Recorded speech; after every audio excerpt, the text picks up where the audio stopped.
What are we making? This is some bacon braised Brussels sprouts. Okay. Just gonna make little lardons. If I don't have this available, I can do thick cut bacon. Absolutely. And what do we do with these little guys? We're gonna throw them in a pan, start rendering them out. Simplicity, temperature.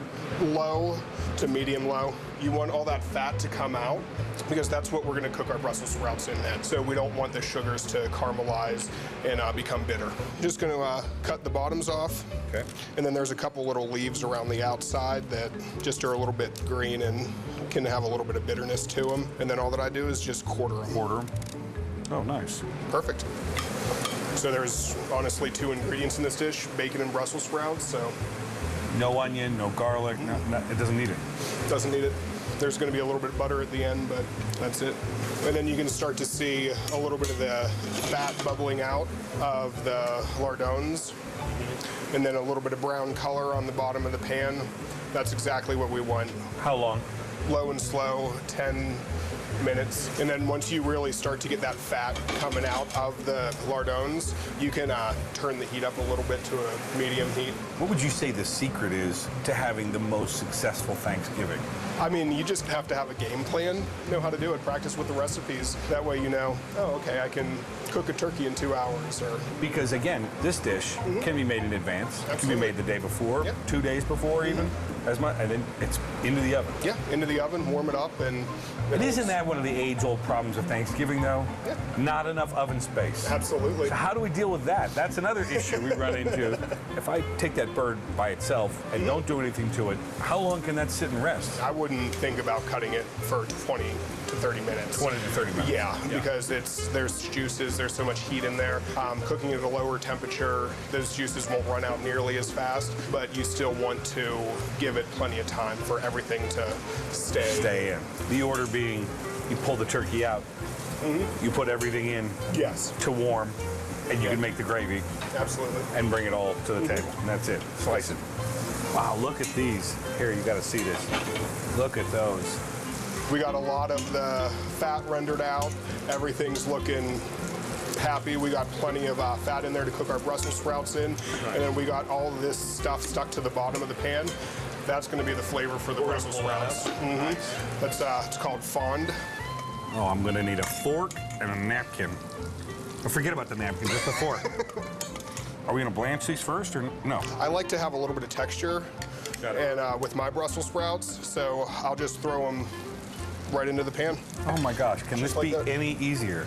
A lot of people do like to blanch their Brussels sprouts, but whenever I do that, sear the char, the flavor doesn't really impart to the Brussels sprout that much later. But there's a bunch of salt that was in that bacon that'll help break down the cell structure of the Brussels sprouts, allowing the natural juices to come out. You want to keep it at a medium low heat.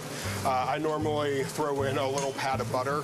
I do like to finish them a little bit with some apple cider vinegar, just a little bit. So simple. I love this guy. When you said a pat of butter, your idea of a pat of butter and my idea of a pat of butter is a little different. A little different. I like yours better. Yeah. There's just this giant. What's the secret to good mashed potatoes? Fat Got it. Perfect. and salt. Just the way I like it. Perfect. Jeffrey, am I supposed to be doing anything with these other than eating my popcorn? No. Okay. That's why we cook. Ah, well, 20 minutes. 20 minutes. Oh my gosh.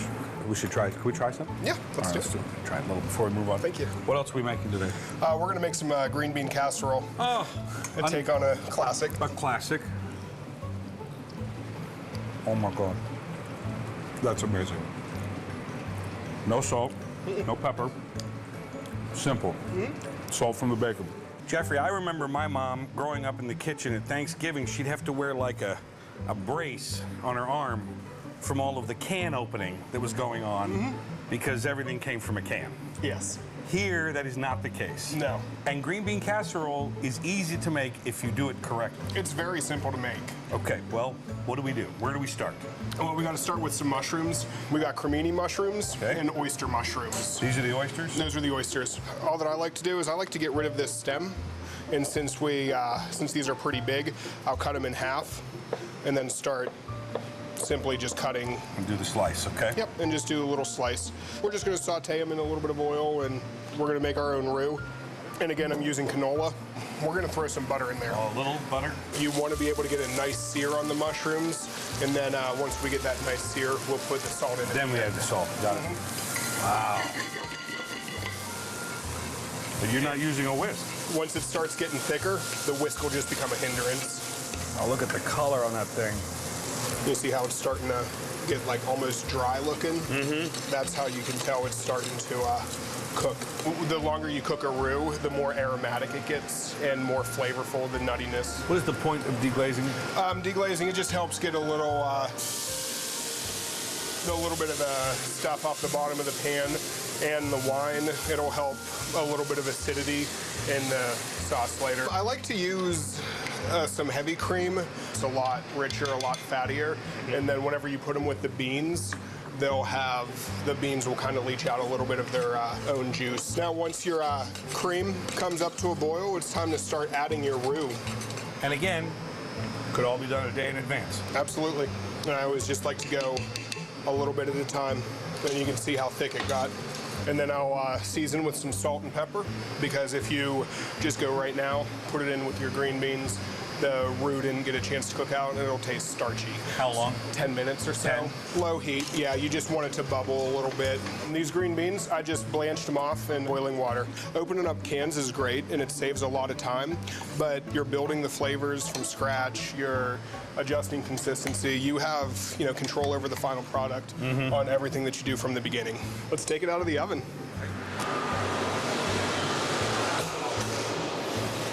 Look at those. And then here's our fried onions. Yep.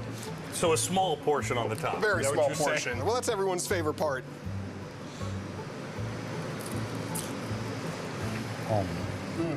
Oh, man.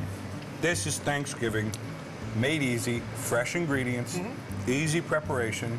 Take some time with it, right? Yes. Thank you, Chef. Yes, sir. Thank you. Awesome. Awesome.